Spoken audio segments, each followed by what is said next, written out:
May gagawin akong amplifier, concert. At ito yung model. Yan. Ang sira nito ay umusok daw, sabi ng customer.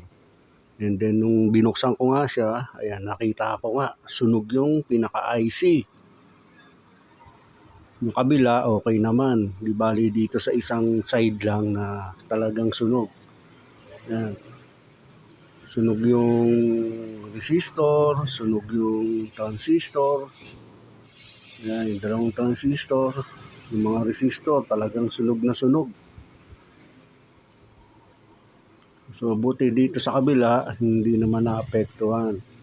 So, ganyan, tatanggalin lahat ng sunog na pyesa, tapos kailangan kakaskasin yung pinaka-PCB niya.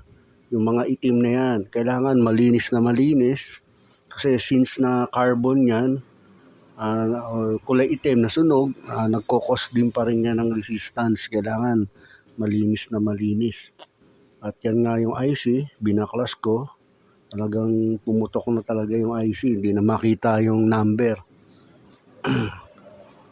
At yan nga, at nakabit ko na siya, nakabitan ko na siya ng bagong IC. At ito na yung repair niya. Natunog na siya. Napakaganda po ng kanta, pakinggan po natin. Ang salita niya'y di bubukas. Siya ang pag-asa, siya ang lunas, siya'y walang katumbas.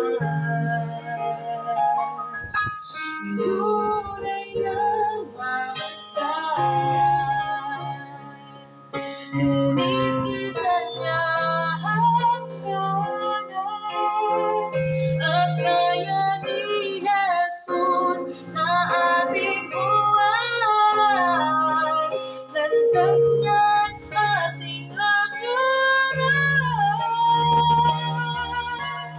Ang Diyos natin sadyang marunong,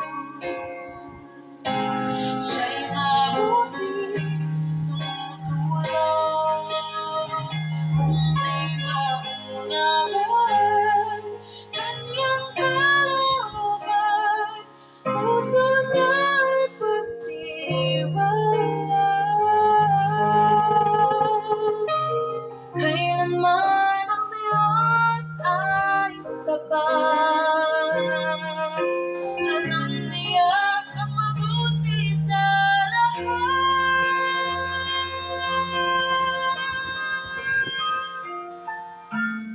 Ang Diyos natin sadyang marunong,